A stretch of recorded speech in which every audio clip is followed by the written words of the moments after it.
I'm going to go over a few things with you here, but let me show you where I'm headed with this. Here's the node. This is number 9, 10 node, if you will, of the blister. Take note of the transverse post-tension duct. I don't know if it's a cable in it or not. We're going to call it a duct at this point. Okay, see how it's behind the reinforcement? And this reinforcement is directly tied to the node. So this is data now. We're going to take on data. As you take on data, you see this is not fully cracked. It is fully cracked through here, but it's not severed, if you will, like the a full break all the way through where you can see it separated. How about that? They are full cracks, it appears. And with that, you can say, okay, the bridge did not break between here and here. The bridge decking. This is part of the design, if you will. As you look down, this is the decking. This is the node section, and this is the decking section, and that's part of the longitudinal post-tension cables. Here's the lanyard again. Now we're going to move to the other side. If this image shows, not yet on that, not yet. The other side, you can clearly see again, from tip to tip, it's not broken. Take note of the rod. I don't know if I'll do it in this video or not, but take note of the rod. So we can say that it wasn't bent anywhere until you got to this point. There's a bend in it. Now you could theorize it shot out, and as it shot out, it bent over and leaned this direction, and the rod bent. Well, and then this is the max it could bend it. That's just a theory that you'd have to have. I don't have that theory at all. Okay, coming to this image, there's his the equipment to anchor his harness, his lanyard, and that's the same equipment. This is the post-tensioning members that were post-tensioned. We have these two that are ducts at this point with no post-tensioning inside them visible. And then we have two future post-tensioning also. So we go to the drawings. So then we come to the canopy design, and this I believe is drains that you might see on the underside of the canopy. And here are the post-tension members in the canopy, 1, 2, 3, 4. And this is right about underneath of the blister. The blister is here.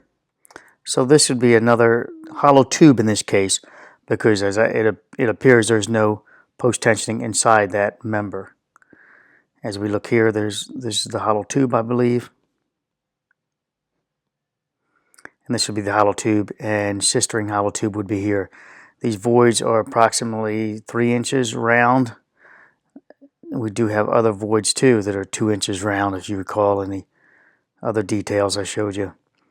This is the reinforcement detail. It's not the shop plans, but the shop plans would show more details. I would hope they're not the shop plans. Okay, as we have this image here, you see the post-tensioning members in this drawing from 2017's approved plans that FDOT put out there publicly now, that the longitudinal cables, the one that's closer to the center of the column, it comes down. It says a 30-foot radius jog, as I recall, another detail. And then it parallels on the outside of these two of the blisters, all the blisters, and then it will do the mimicking, coming back in, jogging at the same radius on the other end. At this point, having symmetry on each side. So the intent was not to come directly in this path of this blister, right here. Right here, you can see it's on the far outside. That may be the intent. And this could be it here. You think it would come down, and then it would jog over and then parallel the blisters. This would be a blister paralleling it, and paralleling it here, and coming up, and then right about jogging, and then turning, and then coming back into there. So if you see my mouse. But we have post-tensioning members, pockets in this case, right at this point. And we'll go back to here. We have post-tensioning right there. That's another void, another weakness. Now, I've been really working on the bridge failure. Where did it collapse? Somewhere about here. Did this member break right here is a very, very interesting thought of mine. We're fractured here, and then the deck collapsed there. And what my thinking is, I have two choices actually. It's a lot simpler than it may look. You've got behind the node and you've got before the node. When I say behind, from our view here, this would be behind more north end, and this is the south end of the node of the blister. Here's the crack here, and this puts it right behind the, more like number 10. Puts it on the other side of the blister. If we can reposition this blister, maybe it puts it closer to the top of it. So here's 10, here's 11. So we got two choices. There's the blister in here. Oh, and I will need to show you the photograph. All right, so this is not broken. Well, it's broken, but it's not broken as like this, right? So we've got it here and we've got it here. These breaks could be similar to a tension break. I would think I would be looking for a different break, but that's not the way this is working. Let me go with this. Here's a sistering break on the opposite side. You see the breakage. It would be like this. Watch my mouse. I'm going to exaggerate. Down and up. That would be that. And we know that. That's pretty much the way it went. This went down. This went this way. Remember, this shifted. This bridge didn't just break here and it fell hinged straight down. It first drove this, number 12, outwards. And then it could no longer keep driving it. It would try to stay together, if you will. This actually became a hinge, not a shearing moment, as all these other forms are wrongly stating.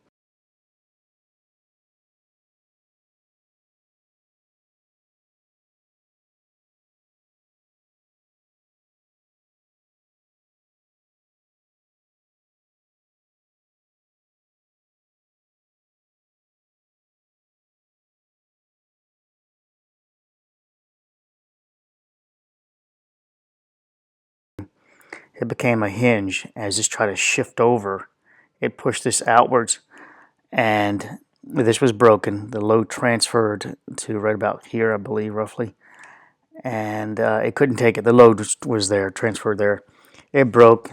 Still trying to push over. The gravity took over and loaded the bridge, and not being able to do anything else, it fell directly downwards, pulling back this as a hinge still, right here at number 11 and 12. No shearing. If it was sheared, as this pushed over, you would see this whole column just driven off. This whole thing would have been driven off the pedestal also. I call this the pedestal, the pylon, the pier. But no, it stayed intact, and as it pulled down, it's still acting as a hinge. Was able to, when this pulled down, you can see number 12 pull back over and drop. And let's do that in slow-mo. Okay, so right now we have a triangle still. We have the breakage. The breakage is, I think, right about here on this column, I think broke.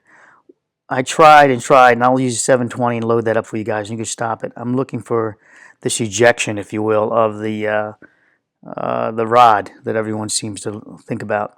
This was a member here, and I'd like to see a rod through him. You know, I wouldn't like to see that, but that's just a thought. If he was in front of it, which you're not supposed to be. Nevertheless, moving on. So back to this. So we don't see breakage here. So we can determine where is this? Is the node forward of this? Yes, the node is part of both these sections. So I don't see a break on this side of the node. And remember, the photograph shows here's the node. Here is a break. I don't see this as the first break yet in my thinking. And we go back to here. I see this column here being a break in it and a break here behind the node. Okay, now we're deforming the triangle. The triangle is now no longer up, straight up. This is a hinge. The number 12 compressing in the video. I loaded this up to give you an idea what was going on with it. The loads were on the top of the canopy, transferred to number 12, creating so much of a force, along with number 11 taking the load and pushing outwards onto this point at number 12. Created this failure in tension, the back side of it, causing it to bow or buckle down, if you will, and appears to be shortening. But it's all happening in an instant, and this is your ending result of that, which you're looking at in the video. and then it gets pulled over. Now the backside being sheared off, this is supposed to have been shearing off, pushing off the backside, as these forums have alluded to. There's one bent piece of rebar sticking out here, one O-N-E, one piece of bent rebar sticking outwards. And I'm theorizing as it was hinging out and all this was failing, yeah, that got twisted out. But for it to bend, for it to shear off, this lower part of 12 would also have to be missing. Well, whatever that would be. And number 11 would have clearly been bound up in here somehow. Here's the bottom of 11 now, and that's the post-tension bar sitting up here. It's not back here. It's not anchored back there. It's not entangled back there.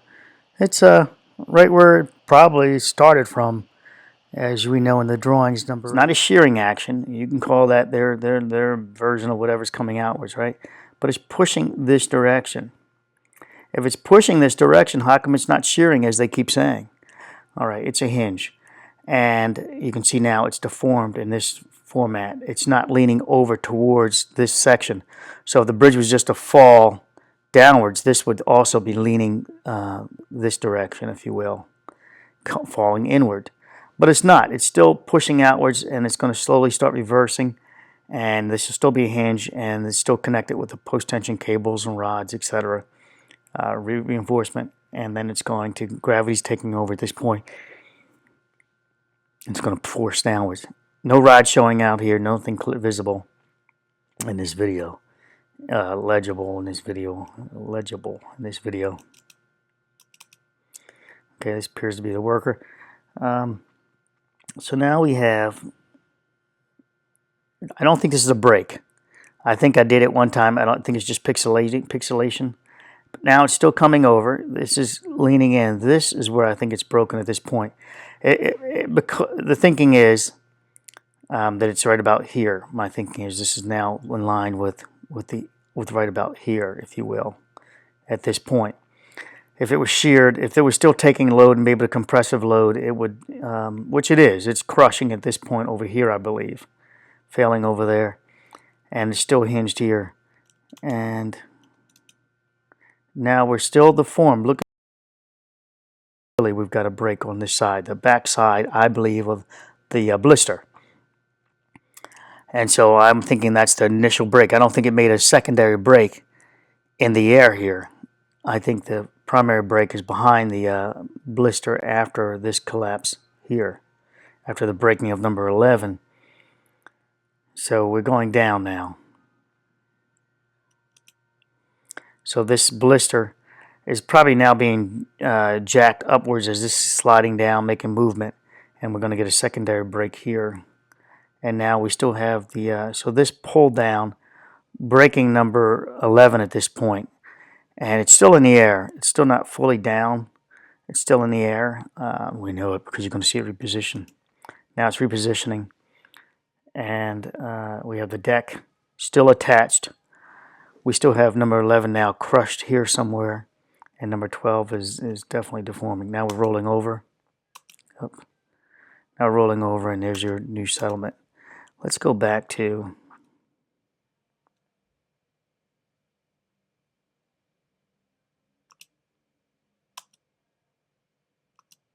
all right, so now we're starting to get a break. I see deflection right about here, which I think is now the failure has begun. Okay. We've still got a perfect triangle. Well, not perfect, it's triangle. A little bit of probably, here's the breakage here. This probably is kicking out now already.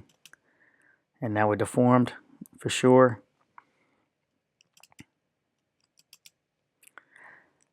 This is no longer participating. It's not even participating, and now number 10 is the load. Here's your secondary break, or your lower bridge deck break.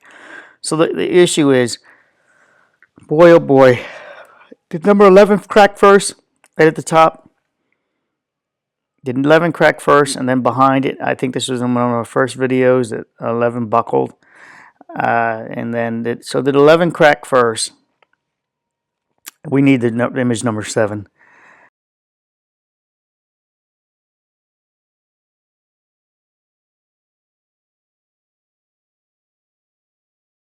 And then once now the load is between here to here, this then cracked behind here. I would love to know that. Right there. See, it's back. And we can sort of assume that they're not working on the bridge to repair it. So that's apparently that's a person there that the firemen are working on right here. They weren't trying to access a car. You can't get through there. And if you could, what are you going to pull somebody through there? This is too no.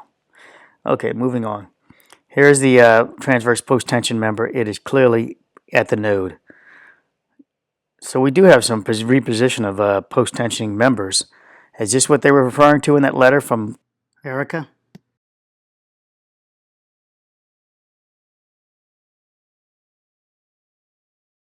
So here's the repositioning. Obviously, there's no post-tension, transverse post-tension cable at this point. So at this point, it's just a duct. And that duct is a void. And that void, ungrounded, is a void. Is dangerous. Potentially dangerous. That void is, I believe, here and here. Having symmetry, I believe it's two voids, 1 and 2. And this is the blister in question, and we have two sides of it undamaged. We have a full side blister right here, and it's undamaged here to this point, apparently undamaged, and part of the concrete's now been ripped apart. I believe the break on number 11 was here, and then the secondary break was here. Why here? Perhaps the loading of number, I have to tie this break in my thinking to, I'd like to tie it to this post-tensioning member here they were working on, that it caused a break here, a fracture that transfers the loads excessively to number 11 off the transverse post-tensioning members. An excessive force coming down 11, transferred to 11. Typically, you'd think it would be the midspan, but perhaps it was a shock load, and perhaps it initiated its breaking somewhere in this first 1/3 section, based on its horizontal area, and perhaps this is where the breakage feels the most amount of stress on the underside, breaking it here, and the loads remaining, and this being a solid piece of concrete, if you will, although it should be a cold joint here, was able to transfer just to the other side of the blister. At that point, the break happens on the canopy. This is already broken at this point, I believe. Failed. We need failure in number 11. I've always said that we need failure in 11. And buckling is what we initially said. And at this point, I don't know if we're going to call this buckling. I think the fracture was from this post-tensioning bar. And now, if we know that length, and we were to insert it back in here, that might put us right about here. That's where the break would be, I'm thinking, breaking the bar at this point and relieving it of its stresses. The secondary break would be here. Third break down here as the span transfers the load to number 10. Then we get a hinging effect. This pushing over the whole entire structure, pushing this direction to the right. This would be the north. And then the entire canopy pushing over, entire deck, entire bridge, shifting somewhat over, and then the gravity taking over, falling downwards, pulling it backwards. All right, this is the best I can do with this software at this time, but I want to show you guys this. What I'm going to show is, or what I'm showing rather, is just the collapse of the structure, but take note of the bottom section right about here, the canopy, and right along here is where we get a buckling effect. But watch, I'm going to make this right about there. Let's see, right there. You can see the bottom deck and the canopy are flexing or sagging at the same time. They're both experiencing this loads at the same time. transferring. Again, I think the brake's here and it's jumping down to here immediately. And as I go right there, you can see the brake and brake. Well, you can't see the brake behind here, but this is obviously a brake because it's no longer in plane right there. And then we have the pixelating here. There's the brake there. I'm going to go to the next shot screen here for you. This one is doing the same thing. You'll see the brake down here. Right there, there's the brake. We've already experienced the brake here. We've lost the triangle here, so the bridge is already pushing in towards the north. This would be the north section. The bridge is literally pushing from south to north. I don't think it's pulling, I think it's pushing. And it's being resisted by, actually, the one thing that everyone says, it's got shearing going on at the bottom there. That's actually what's resisting, along with gravity, dead load, but more so this position here is resisting, which is going to then make it all the forces line up, and the bridge will fall at this point. We'll make the forces stop, neutral out, and then the bridge will collapse at that point. Let's go here. There's the brake again. We already have the brake. We have a semi out of square triangle, if you will. Let me back it up. Now we're back into before the brake, and you see a good triangle, a good 90 degrees here. Now that's what I'm trying to keep track of when I can try to see if I can initiate or see when the initiation starts also. Well, we know we had a brake at this point. Pixelation's happening. We've already got a brake in the 90. This section of the bridge is experiencing the most speed. This section of the bridge is experiencing the most speed right now. And the bridge is pushing from south to north. This is resisting. It's actually not shearing, as everyone's saying. It's resisting. It's creating resistance at the base. This is starting to buckle. I'm really amazed that I'm troubled between the canopy breaking first and the number 11 buckling or cracking. It's within this range here. There's crack in number 11. A crack in number 11, a crack created in the canopy, and the post-tension members failing, longitudinal post-tension members failing because of the voids in here, transferring too much of the loads down to number 11. At that point, number 11 can't take it. It buckles. We get a full break. The load transfers down to the lower deck. It breaks. We get the pushing from south to north. And then as the gravity takes over and this resistance and not shear of number 1112 acts as a hinge point, pulling at, resisting the forces, and then everything pulls back over.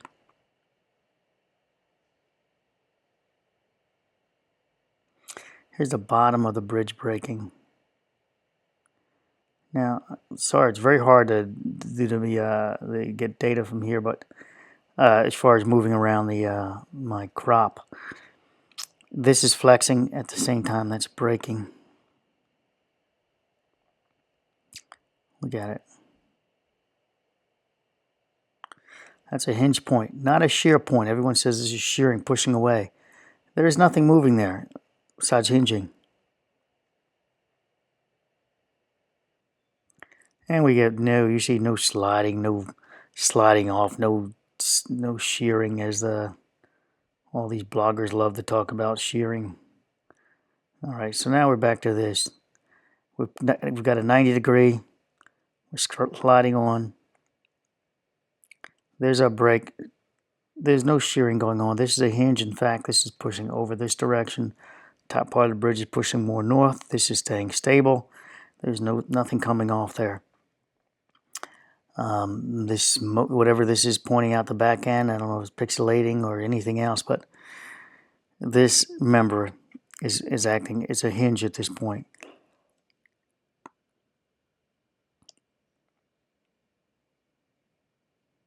But now we're looking at take note here. This, I want to feel like it's something cracking behind that point.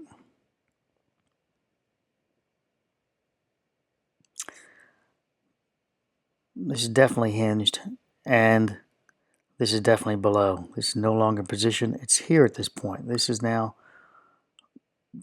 broken. It's broken. It's broken right here. It's broken. Yeah, that's all I can say. I can't see behind it. It's broken. It's no longer attached. Besides of, it's no longer attached besides of reinforcement. Okay. So now we go back to the node. You remember the node had stretches in it. They look like they've been torn apart. Now we're back to the blister, and you can see that it looks like these have been elongated, stretched. That one landed before the other, obviously, right? This has been lifted up, if you will. And sorry about the zoomed in shot. I hope this works out in the video. It looks like it's been lifted up, like somebody grabbed the top of the blister and pulled it up with a crane, if you will. And I'm not implying the crane did it at all, not in the least. But what I'm showing is that this was more in place at the time of failure. That this structure, this part of the structure, this blister, was still in place, being held up as this accelerated faster. The left part of the deck accelerated faster. And let me show you that now. So what I'm showing here is that the blister is still intact on this side of the bridge, on this side of the canopy, as this pulls away, creating those stressed rebars. And let's go. This point, it's the stressed rebars. It's pulled away. This is dropped down. The blister is still being maintained by number 10 as it's coming down. So the break, I think, is behind the blister. Well, it's not number 10. It's behind number 10.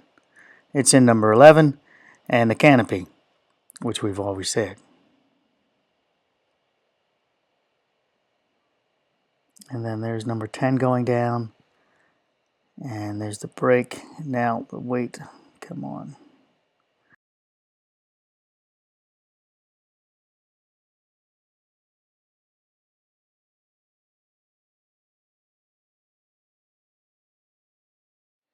D12, D13, and D37 horizontal position. Let's talk about the transverse post-tensioning members. I believe the horizontal alignment tolerance of the following transverse tendons is not within tolerance. They had D12 at 8 inches. They had D13. This appears what they were located at, not where they wanted them to be. This doesn't show symmetry between these two. So I'm deducting that D12 was located at 8 inch horizontally inside the location based off of whatever the baseline is. And then D13, which is 2 foot 6 inches over, roughly, as I call for the plans, is now at 4 inches. And then at D37 is at 3 inches. So it appears that, imagine this is the line you want all of it. This number 3 is the straight line. Basically, what he's saying is that if that's where you're supposed to be, one had it up here, another one had it, well, look at the 4. So one had it up here, one had it down here, all within 2 foot 6 inches. So here's one that's in line, here's another perfect one in line. Between those two, there was one that was way up here, and another one that was way down here. And then as you go further down to D37, not only this was one that was way down here, there was one even further down than there in the lower section of it. So this appears to be a major concern of this company, MCM's ability to, to do something as simple as that. D8, D12, D13, D37, very troublesome. Talk about the blisters again. Blister bar was present. We have the other blister bars that are undamaged because the bridge didn't collapse at that area or fail at that area. Looking at these blister bars, this is where the two members met when they contacted the roadway. The forces, the deck was the blister bar's configuration was in shape. The forces went upwards and made the blister bar fail right there, right through it.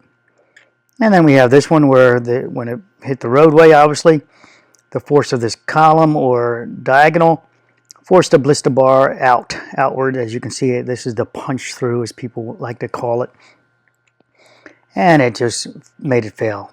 You notice here, we have nothing. Again, this supports that each diagonal failed as it was being compressed, as it was being crunched under here, under this canopy. And this one, I believe, this one right here, number 11, failed right there. That's where it initially failed, and you see the rest of it intact. There is no failure in the middle of it. It does have some ripping out of the post-tendon member down the underside of this, but we only have the break here. No real buckling in the middle present. And then we have a visual as the images we saw. So I have the break up here of this number 11 breaking higher, and then the primary break in the canopy right here, and then the secondary third break down here in the lower deck. And that's it. And then as this broke apart, everything fell down. This fell intact.